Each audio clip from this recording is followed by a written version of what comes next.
Hey, everybody, it's Eddie 9 Volt. It's Eddie 9 Volt, man, and you're listening to WRFG Atlanta, Good Morning Blues with UK Bob.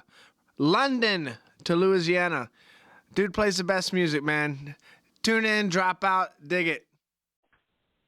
That was the first track we're playing today from the brand new release from the Kentucky Headhunters called That's a Fact, Jack, and my favorite song called How Could I? We're talking with Greg Martin over there in Glasgow. Luckily, he's south of the border, so he's safe from all the troublemakers over there. But the reason that song for me is killer, if Jagger were walking by, he would tell you, I want to buy that song. That is so much something that would fit in with the Stones, just the way that you play it, but you put your own snarl in there.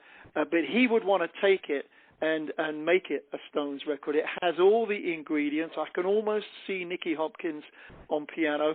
But the fact that I think that, isn't that Kevin McKendry playing? Yeah, that's brother Kevin McKendry. I've known Kevin since he was 11 or 12 years old. That's another story. But I followed him for a long time, following Delbert, because the two of them were hand in hand. Yeah. Oh yeah. He's a wonderful player, and his son Yates is another talent. I'm not sure if you know who Yates is yet, but yeah, I've seen him. The two of them were together at the Variety Playhouse in Atlanta just before COVID, and I don't remember who it was. But I had to rub my eyes. Is that really his son? It's crazy. Oh, it's amazing. When I met Kevin, it's a long story, but I'll try to make it really short. We had a friend of my stepson that moved to Washington in the 80s, and his dad was in politics, and he went to Washington. And this boy, Tom Baker, he went to school up there, and he went to school with Kevin McKendry. They were in the same class, and they were musicians, so they hit it off. They were both young. They were about, I figured they were about 12, 13 years old or whatever. And so Tom came home one summer, back to Glasgow, and there was a knock on the door one afternoon.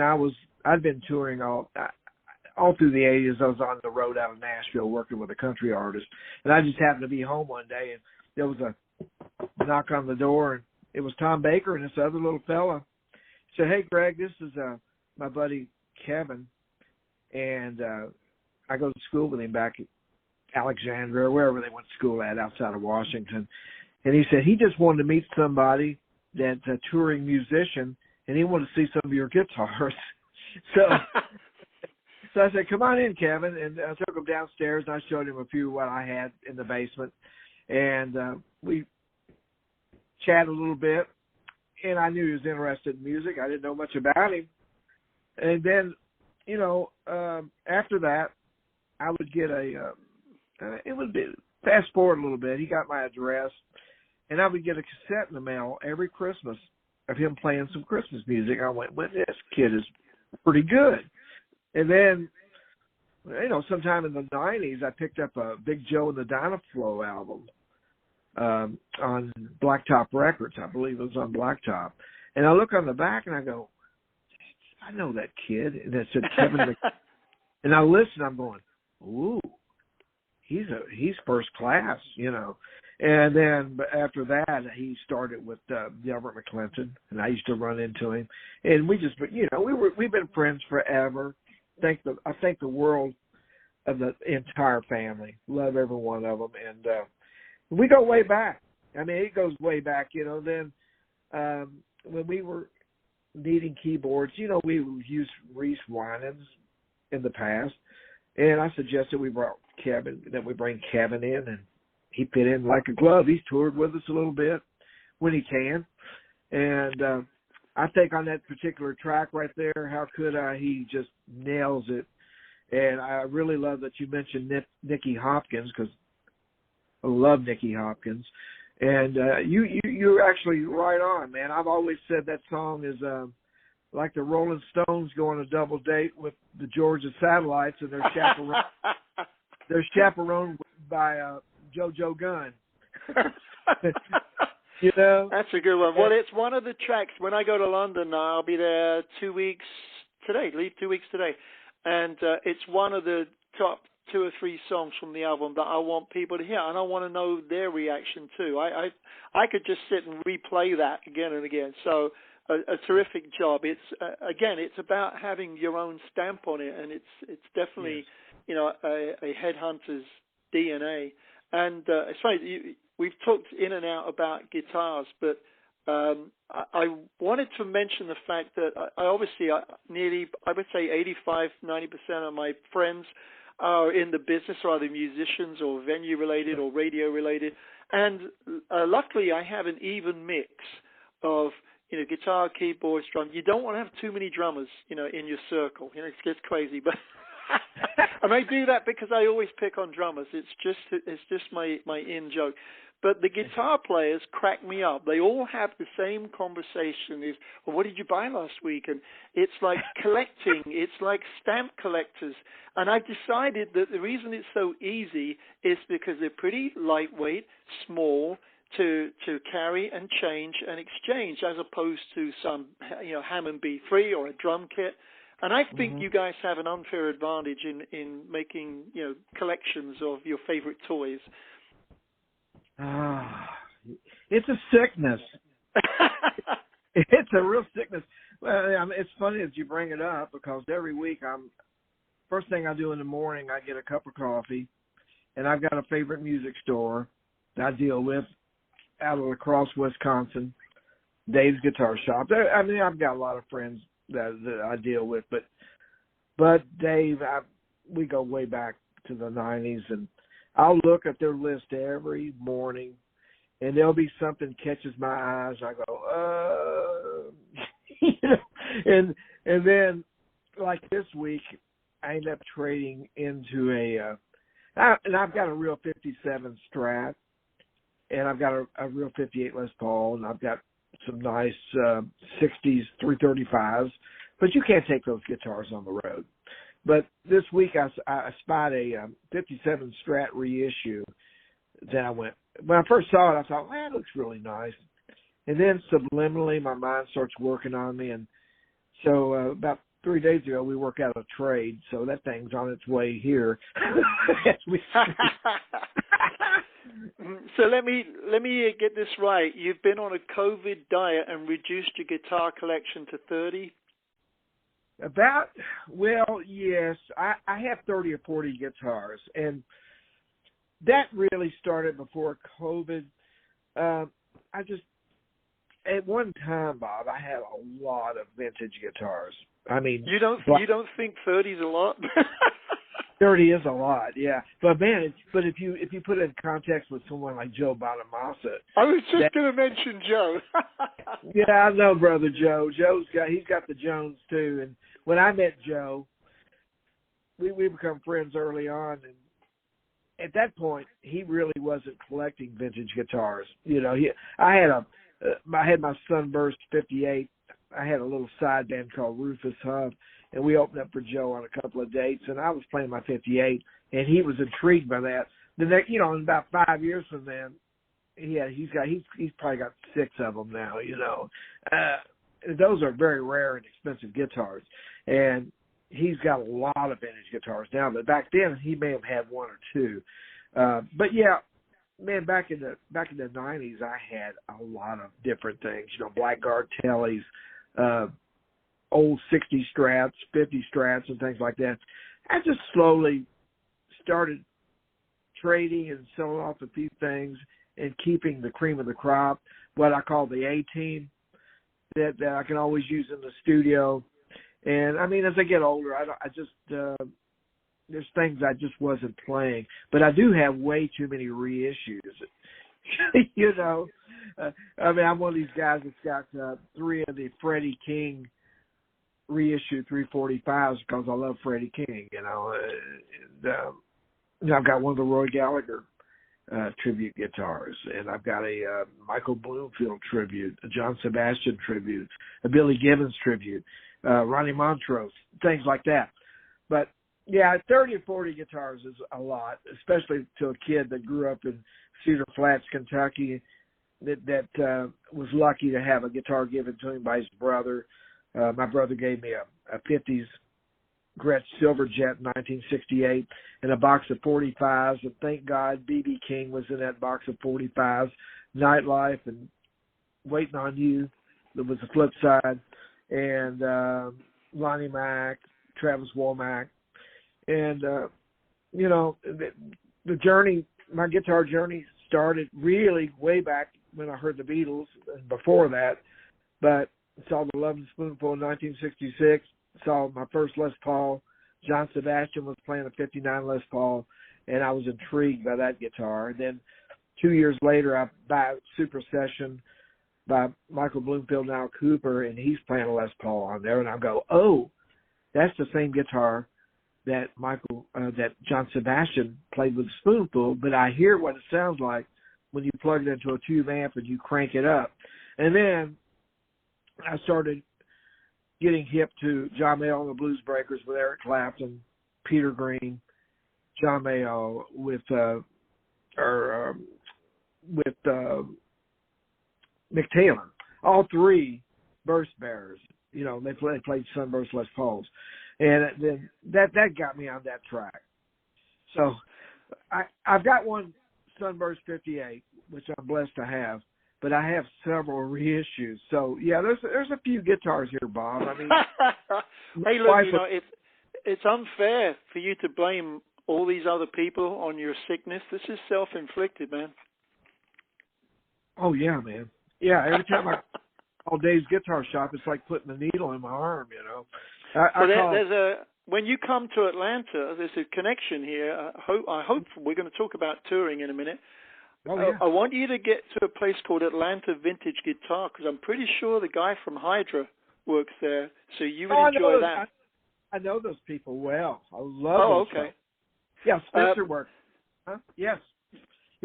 I was there probably 5 or 6 years ago, and I finally got to meet Spencer because I've been listening to Spencer ever since the first Hydra album in '74. And Hydra was a big draw in Kentucky.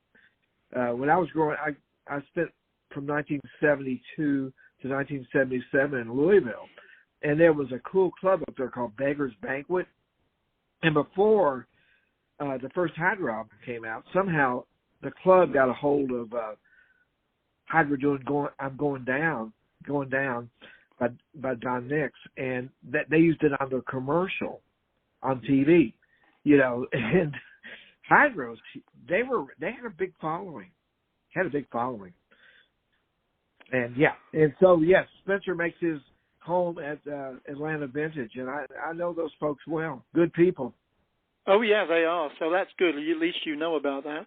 Yes, sir. We're gonna play another track from the album, and those of you that are late joining in, don't forget, you have to email in a note from your mother as to why you're late and missing the show. We're talking about a brand new release called That's a Fact, Jack, from the Kentucky Headhunters. You're talking to Greg Martin, lead guitar player, and Mr. Guitar Collector, who's overflowing with all these exotic things that he's going to buy and sell and trade until, you know, another 100 years yet.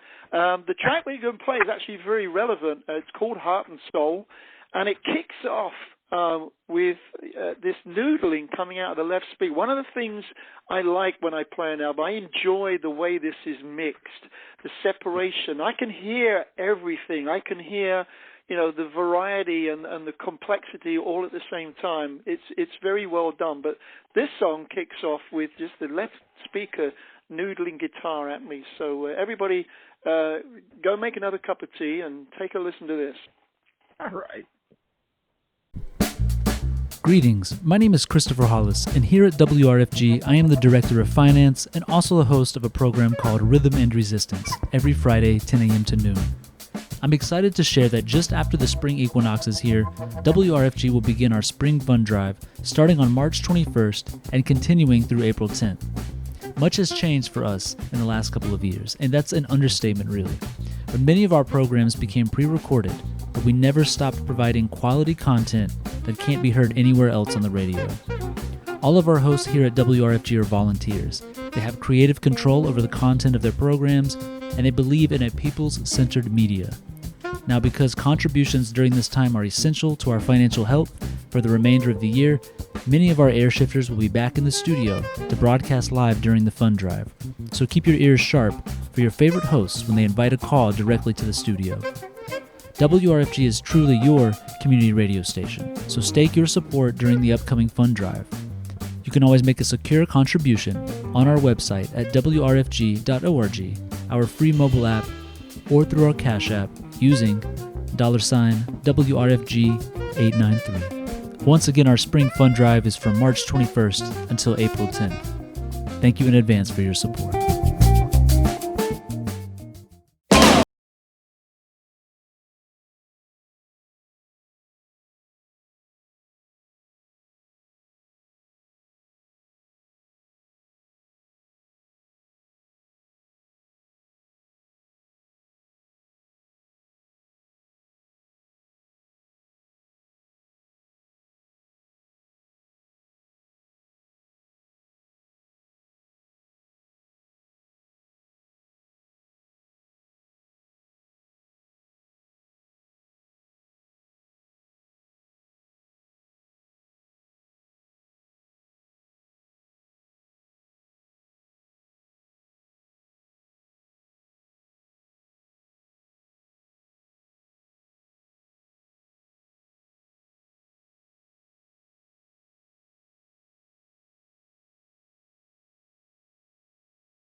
That's a fact, Jack.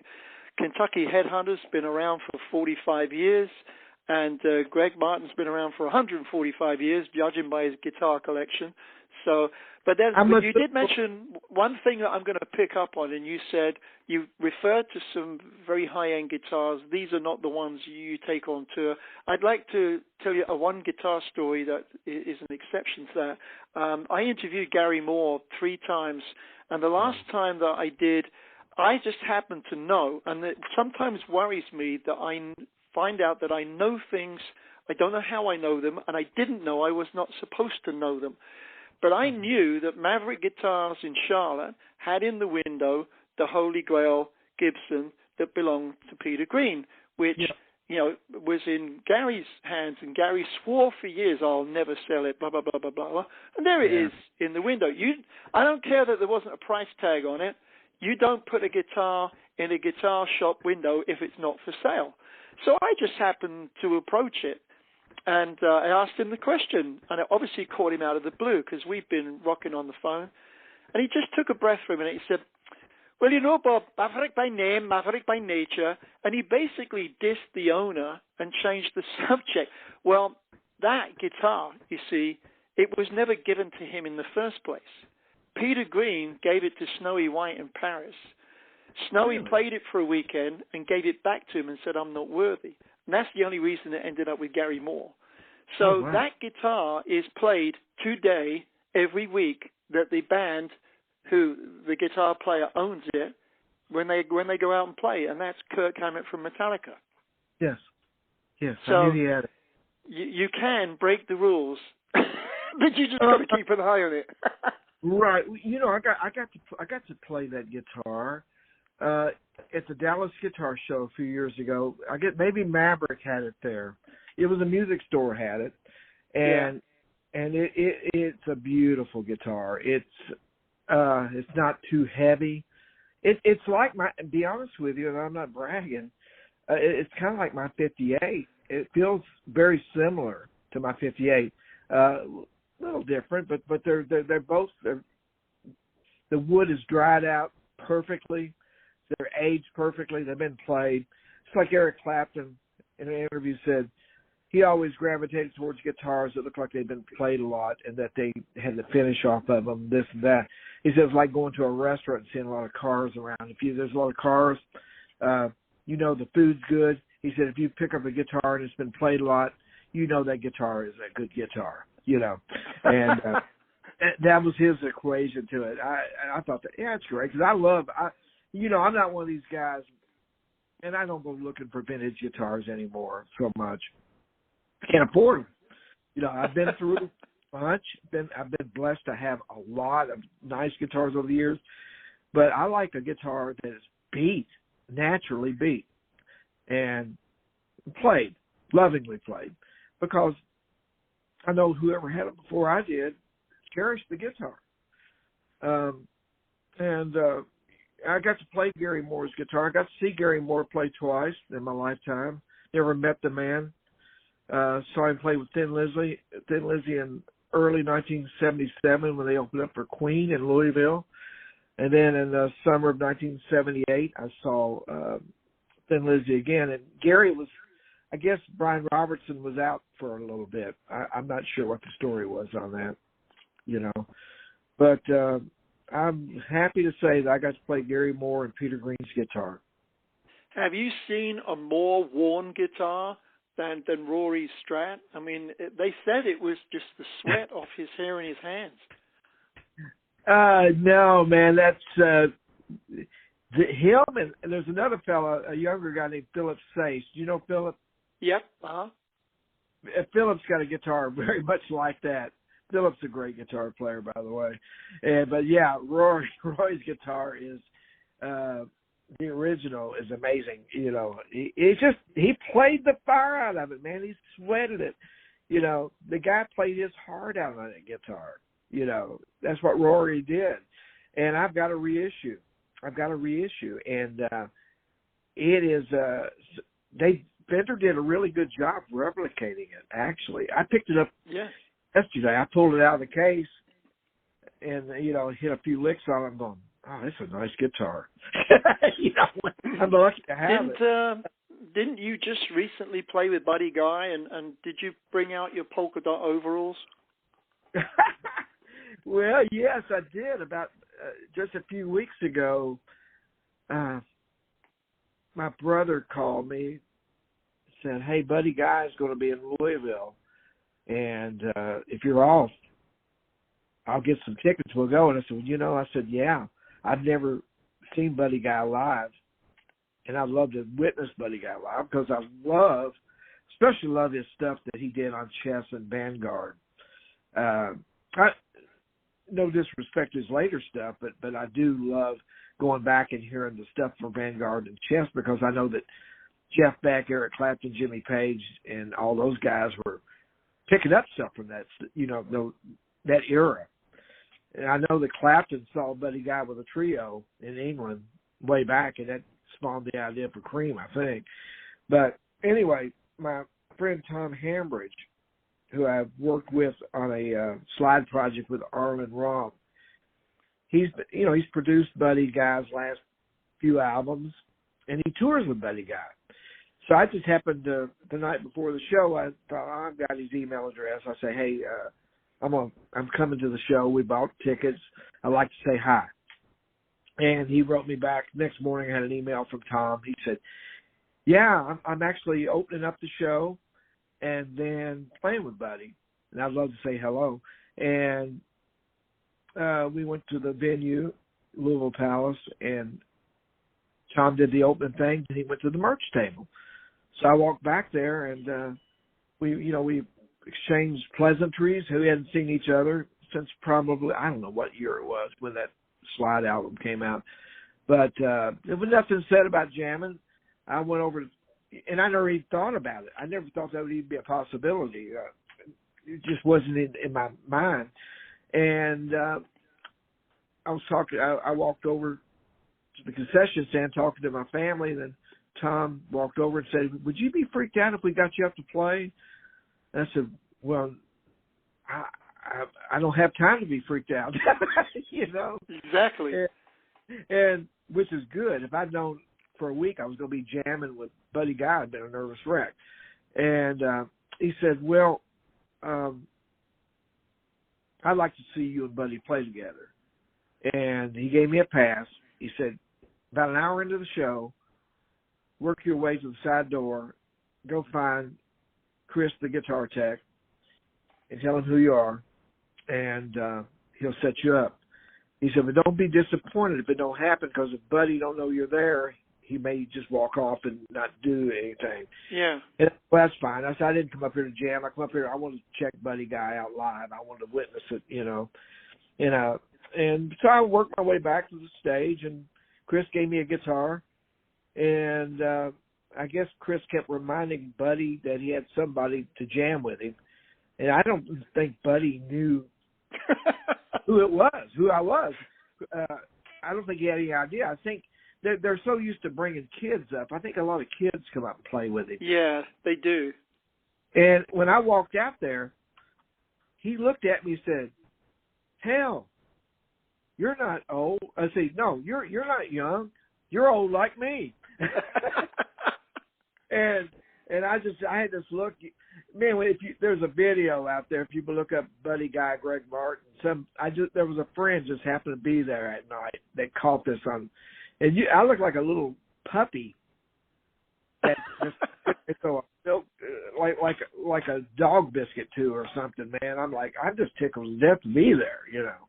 And I think I don't really think Buddy knew who I was. I know he's familiar with the Kentucky Headhunters. We had met him way back. But once I hit a few licks, he seemed comfortable knowing, well, this guy at least can play in key. And he just pointed to the front of the stage and told me to go play, and he went back to the amp and was drinking out of his coffee cup.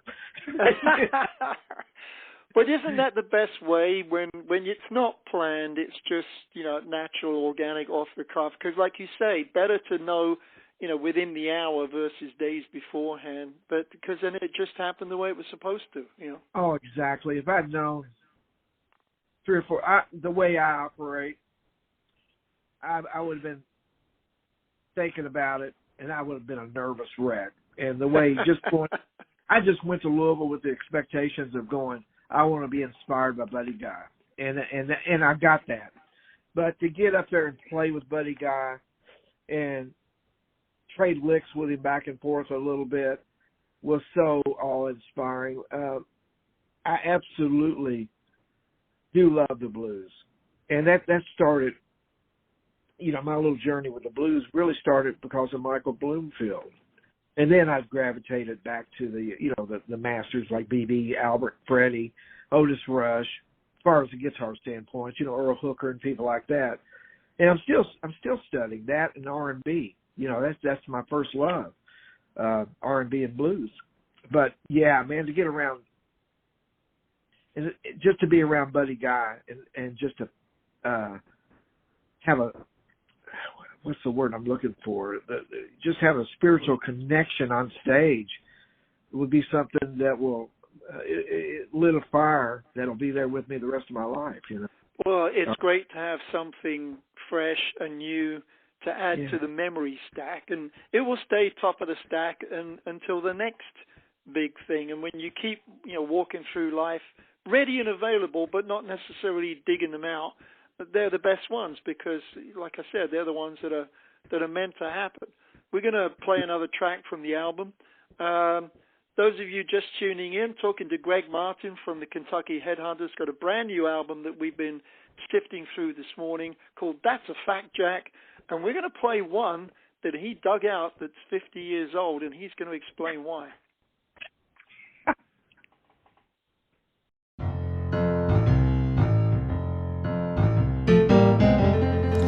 This is John Cleary from New Orleans, Louisiana, and you're listening to UK Bob, the Good Morning Blues.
Smoking, all the old man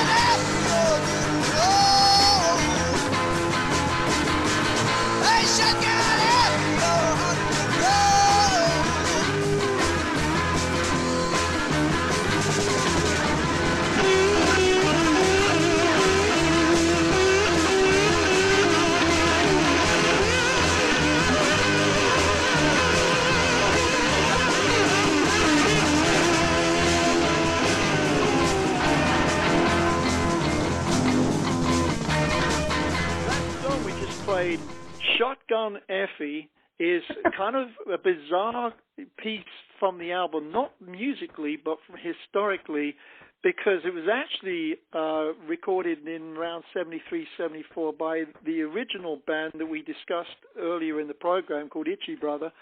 And Doug is actually singing on that one, even though he considers himself a guitar player. Is it Doug singing on that one? No, actually, that's me. I meant that's you and not Doug. Yeah, that's. Oh that's no, what, yeah. I don't consider myself a singer. I think there was a time in the early '70s I aspired to be a singer because of Johnny Winter, and there was another little band from Kentucky called Buster Brown, and I wanted to be like their guitar player singer Kenny Smith. But I don't know. Sometime in the mid '70s, I got around guys that really wanted to sing, and I've got a little lazy streak, a natural Kentucky lazy streak, so I just got away from it. Well, you got to explain to people. I love the song because it opens like a ZZ Top, and yeah. I'd not heard the old one. You didn't know this because you can't hear it, but right towards the end, I put in a clip of the old original one, which obviously the sound quality isn't great, but it's not too far off. It's a little slower, but why that song? What was it about that song that you said, we need to redo this and I'm going to sing it? Okay, during the sessions for That's a Fact, Jack, we were bringing out, I'm going to backtrack just a little bit. How Could I was co-written by Blackstone Cherry and Richard. They wrote that song. Richard brought a cassette out, or it could have been a CD, of their version, which was a totally different thing. I think it was more minorish. And we turned it into what you said, kind of the Rolling Stones type groove, Exile on Green River. Yeah. And then, Exile on Bowling Green. yeah, Exile on Bowling Green. And then Heart and Soul. We had a cassette of that from sometime back in the late 90s, early 2000s, when Anthony Kinney was in the band. And when we listened to it, we thought, well, lyrically and melodically, I think we've got something here, but we weren't real happy with the music we'd come with.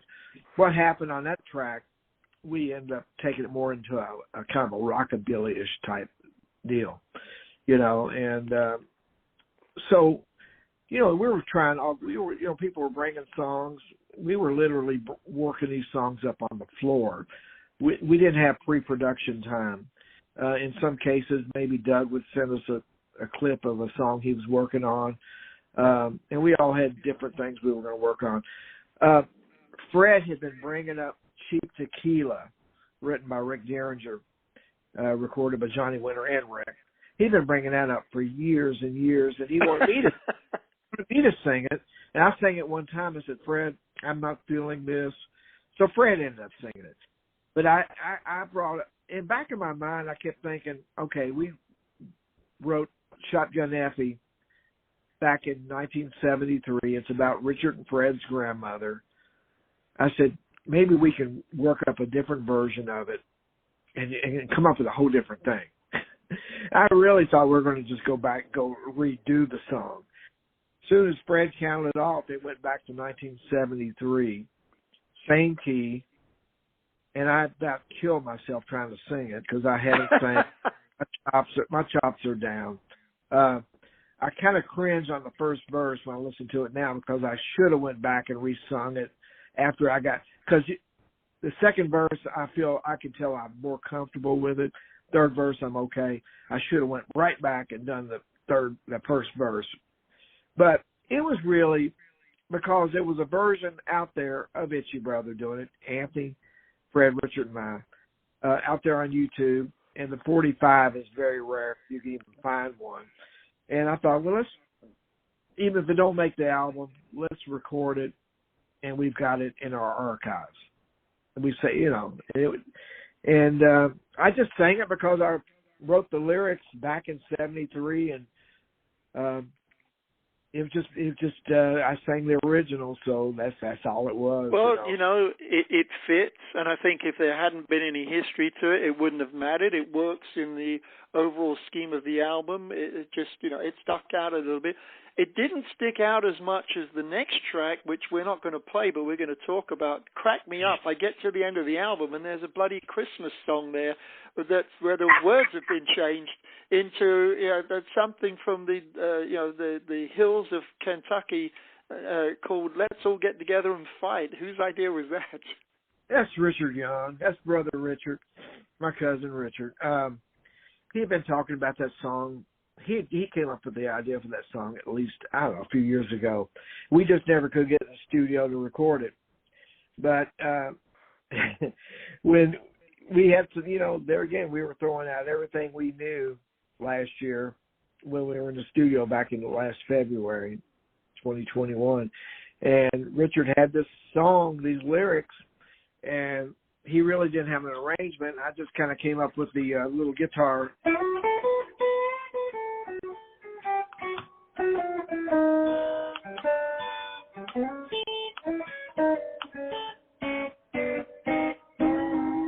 Which is country as you can be, that's a country thing. And he had a melody in mind, so he didn't even play on the song. I went in first. He didn't play on it. Yeah, initially we went in. I played acoustic. Fred played drums. Doug played bass, and we put the just that little country rhythm thing down. I doubled that. Then went back and put the guitar on. Of course, Richard sang it. And, I'm sure it's the same in Georgia and everywhere else. People get together at Christmas. They get together at Easter. Somebody brings up politics or sports. They get fighting. I think it's funny, and I think we've got to remember it and pin it to bring it back out again in November, because to me, this is the Headhunters version of Grandma Got Run Over by a Reindeer. It's something that people, once they start playing it and it's circulating, people are going to be singing those lyrics and not ones that you would expect to be singing over Christmas, which is great fun. I got to ask you, when you look back over the discography, if you like, which there really isn't a big one, it's like you guys have been so casual about recording 8 albums and 3 compilations in 45 years, very relaxed about what you put out. I would imagine that's because most people relate to you as a live band versus, the material is left behind for those till the next time that you see them. So when is the next time that we're going to see the Kentucky Headhunters rolling through Georgia? Oh, wow, I'm sure we'll be in Georgia this year. Matter of fact, I know there's a date, but I can't tell you where. I saw it on. I don't have my calendar in front of me. So it is going to happen then. Oh yeah. We started. We have done 5 dates this year. We started back in January. We did a couple of dates in January. We were off February. We were out on the road 3 days last weekend. We played Indiana with Marshall Tucker Band, and we played North Carolina and Tennessee. We're playing Alabama. We play in Alabama. Let's see what else. Yeah, there's a bunch of dates coming up. We'll be on the road this year. Yep. Well, that'll be good, because I want to see this album before performed, and it made me think of the way that I was affected by watching Rory Gallagher perform the songs. I think what you do is so uniquely, original, and it's definitely got your own stamp in there, along with other things. There's this mystery feel, this mystery sound, this mystery subject, where if you want to name other names to describe it to someone, you could, but then you'd have to give a name to the mystery piece, which is the DNA of the band, which just so comes out on this album. I'm so glad you did it. I got a feeling that the reason it sounds that way is because you did it yourselves and recorded it yourselves at Practice House, and you put it out where you really had total control and did what was organically in your minds and your fingers at the time. I think you can hear that. Exactly. Well, there was no trying to please a label. Yeah. And there was a label in mind when we started it, but everything that side changed as we went along. Once we got done with the project, it became apparent that we were going to release it ourselves through another distribution company. And Richard, Fred, and I have played together since 1968. There would be times when we'd veer off and do different things just because of necessity. But there was always, it really, I was thinking about this earlier, it goes way beyond even the music.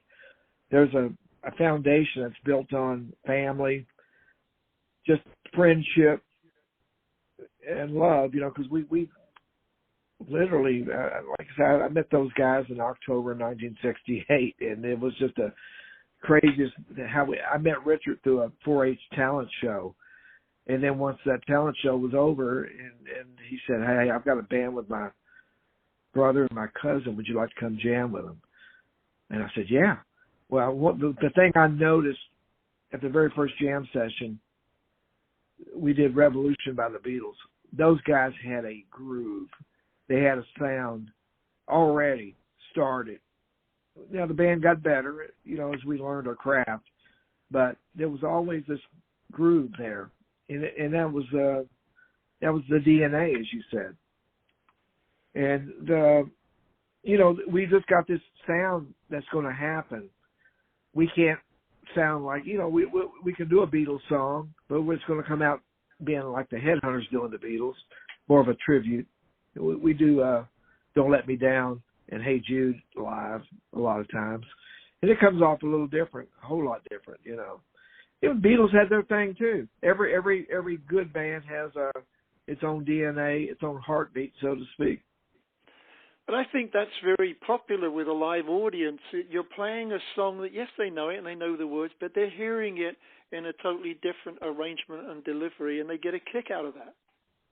Absolutely. As long as you honor the melody, they don't mind taking liberties a little bit with the arrangement, and we love jamming on stuff that our roots. We in the middle of our set we'll veer off and do 3 or 4 blues things. We'll do Have You Ever Loved a Woman, the old Freddie King standard, and we'll do Stumbling off of Meet Me in Bluesland. We'll do Some Folks Like to Steal, and Shuffling Back to Memphis. And that's my favorite part, to be honest with you, the whole show. I never get tired of that part because every night, even though the arrangements are basically the same, it's still different. It's fresh every night for me. Not that the rest of the show's not, but there's just something about, there's a little, with blues, there's a freedom. People say, well, it's just 1-4-5. I said, well, yeah, but it takes a lot. If you don't feel what you're playing, then you're just, I hate to say this, but you're farting in the wind. Yeah, you have to back it up with the emotion, so that's it's sure. got to be there. And every night you feel something a little different. The day has caused you to have a different frame of mind, and I just love that. But the band, we've been blessed. We've played together since '68. It was fate, the way things worked out. Me moving from Louisville in 1966 and meeting those guys in '68. And when we got together, there was just an immediate connection. There was a sound there, and we could veer off. Even in the '70s or '80s when we had to be apart doing different things, we could. It's just like a good friendship. You could get back together and pick right up again. And, of course, the Headhunters were put together officially in '86. And by '89, we released our first album. And, as you know, we've been on the road ever since then, doing albums and doing our thing, making music and growing as musicians and as humans, I hope. Well, that's what we're looking forward to seeing, is you coming through the South, stopping in Atlanta to do your thing and let us hear That's a Fact, Jack, the way that only the Kentucky Headhunters can do it. So Greg Martin, you've been listening to this morning on Good Morning Blues, and we are very grateful that he got to share all the stories in the background and what's going on, and list all these incredible guitars that he will pretend he doesn't have anymore when we really know he's got 50. And I hope you all get to enjoy the music, and we will certainly look out for you. Thanks for your time this morning, Greg. Terrific. Oh gosh, Bob, thank you. It's been a blast, man, and I loved hearing some of your stories too about the people that you witnessed. You know, Roy Gallagher. I never got to see Roy Gallagher, but man, we sure do. In this part of the country, there's still the tales of him playing Bowling Green in 1972 and putting everybody in their place. For sure, for sure. God bless you, friend, and you just stay in touch with us, all right? Absolutely. Well, my great thanks to Greg Martin from the Kentucky Headhunters. Fabulous conversation. Look out for that brand new album out now, and look out for them on tour. They say they're heading this way between now and the summer, so don't miss it. I got 2 more tracks to play for you. I'm out of here. Right, COODER was 75 this week and has released an album with Taj Mahal, recovering some of the songs that they felt were famous to them. You're going to hear Hooray, Hooray. And the same with another album by Mavis Staples and LEVON Helm, who also got together and dug back in their roots with You Got to Move. And I'm going to move out of the chair. I'll see you next week. And now a message from our Public Affairs Bulletin Board. Food for Life is an emergency COVID relief program to deliver groceries to the door of anyone in the Atlanta area who needs them. Volunteers are properly vetted to ensure safety. The project is a mutual aid effort organized and run entirely by regular people volunteering their time, and there is a serious need for more volunteers. Help includes everyday packing of grocery boxes and delivering them. There are also many volunteer opportunities that can be done entirely from home, including answering phone calls and coordinating volunteers to drive. Anyone can sign up to receive groceries or to volunteer at atlsurvival.org.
move. You gotta move. You got to move. Now when the Lord gets ready, sure got to move. You gotta move. You may be high, you may be low, you may be rich, you may be poor, but when the Lord gets ready, you got to move. Sure got to move.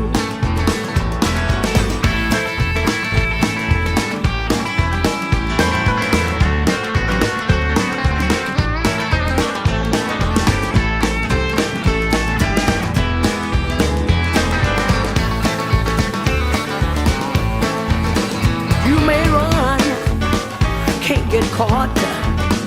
You may hide, can't be found, but when the Lord gets ready, you gotta move. Sure gotta move. You got to move. You gotta move. You gotta move. You gotta move. You gotta move. You gotta move. Sure gotta move. You gotta move. But when the Lord gets ready, you gotta go. Sure gotta go. You gotta go. You got to move, move. You got to move. You got to move. You gotta move. Sure gotta move. You got to move. When the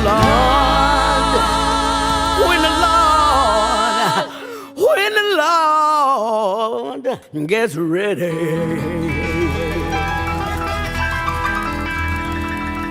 You've got to